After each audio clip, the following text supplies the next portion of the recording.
Bharatiya Janata party ప్రధాన కార్యదర్శి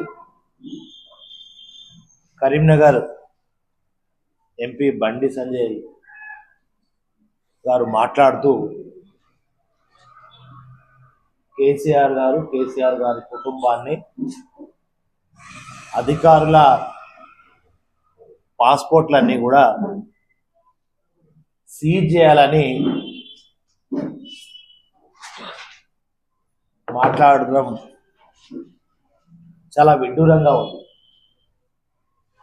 ఎందుకంటే ఇలా నల్లధనాన్ని తీసుకొచ్చి పేదలకు పంచుతాం,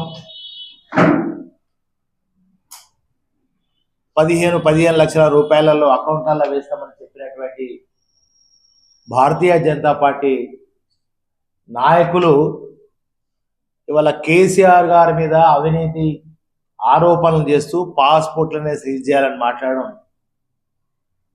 అసలు ఎన్ని అబద్ధాలు మాట్లాడతాడంటే బండి సంజయ్ నాకు ఒకటే గుర్తుకొస్తుంది. ఇవాళ భారతీయ జనతా పార్టీలో ఉన్నటువంటి సీనియర్ నాయకులందరూ కూడా బండి సంజయ్ ఎంపీ కాగానంటే పుస్తమట్టలు కూడా లేవు, పుస్తమట్టలు అమ్ముకొని ఎంపీగా పోటీ చేసినటువంటి బండి సంజయ్ చాలా అవినీతి పాల్పడ్డాడు కనుక 100 కోట్లు సంపాదించుకున్నాడు, 1000 కోట్లు సంపాదించుకున్నాడు కనుక ఆయనకు టికెట్ ఇవ్వద్దని ఇలా భారతీయ జనతా పార్టీ సంబంధించినటువంటి సీనియర్ లీడర్లు అందరూ కూడా మాట్లాడుతుంటే ఈయనేమో మొన్న కరీంనగర్లో అసెంబ్లీలో ఓడిపోయి ఇక ఏం మాట్లాడితే కేసీఆర్ గారి మీద గట్టిగా మాట్లాడితే ఏదోటి మాట్లాడితే తప్ప నాకు ఎంపీ సీటు ఇచ్చేటట్టు లేరని చెప్పి ఇవాళ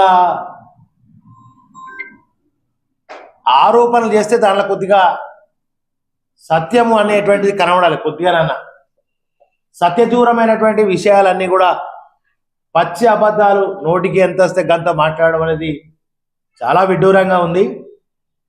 ఇవాళ కేసీఆర్ గారు అంటే తెలంగాణ జాతిపిత, సావు నోట్లకు పోయి తెలంగాణకు తెచ్చినటువంటి మహానుభావుడు, వీరుడు, దీశాలి, ప్రాణాలనే లెక్క చేయకుండా తెలంగాణ కొట్లాడినటువంటి ఓ మహాత్ముని పట్టుకొని, ఒక జాతిపితని పట్టుకొని ఇష్టం వచ్చినట్టు నోటికి ఎటత్తే గట్ల ఇవాళ చాలా అది బాధాకరంగా తెలంగాణ ప్రజలందరూ కూడా వారు మాట్లాడినటువంటి మాటలను ఇస్తుపోతున్నారు. అంటే ఒక అధికారం కోసం గతంలో ఆయన చేసిన చర్యలన్నీ కూడా తెలుసు కదా మనకు. అపోలో రిచ్లో పోయి పడి ఆయన ఎంపీ కావడం కోసం ఎన్ని డ్రామాలు చేసిండో తెలుసు కదా.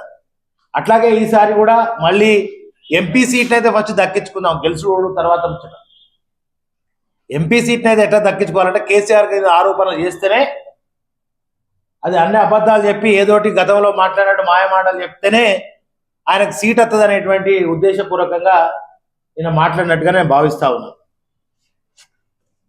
మరి అదే కాకుండా ఇవాళ దేశాన్ని కొల్లగొట్టి దేశ ప్రజల సొమ్మును దోచుకొని దోపిడీదారులంతా ఇలా లండన్ లాంటి విదేశాలలో వాళ్ళు పోయేటట్టు వాళ్ళు ఎంకరేజ్ చేసి వాళ్ళకు మద్దతుగా నిలిచి చేసింది ఎవరు? భారతీయ జనతా పార్టీ కాదా? ఇవాళ నీరవ్ మోడీ ఉన్నాడు, ఆయన ఎందుకు పోయిండు? ఎన్ని వేల కోట్లు, ఎన్ని లక్షల కోట్లు, ఎన్ని మిలియన్ డాలర్లతోటి ఆయన అక్కడ ఉన్నాడు. మరి మాల్యా ఉన్నాడు కదా, మరి ఆయన కూడా దేశాన్ని ఎంత, దేశ ప్రజలంతా దోచుకొని ఏ దేశంలో ఉన్నాడు? వారి పాస్పోర్ట్లు వాళ్ళు ఎందుకు సీజ్ చేయలే? వాళ్ళ పాస్పోర్ట్లు కదా సీజ్ చేయాల్సింది. మరి వాళ్ళ తిరిగి దేశానికి రప్పించి మీరు ఏదైతే దేశ ప్రజల అకౌంట్లలో 15 లక్షల రూపాయలు వేస్తా అన్నారో వాళ్ళని తిరిగి రప్పించి ట్రిలియన్ డబ్బులన్నీ కూడా, లక్షల కోట్ల రూపాయలన్నీ కూడా ప్రజల సొమ్మును దోచుకుపోయిన వాళ్ళని తిరిగి రప్పించి ప్రజల అకౌంట్లలో పైసలు వేయాలి మీకు దమ్ముంటే, చిత్తశుద్ధి ఉంటే.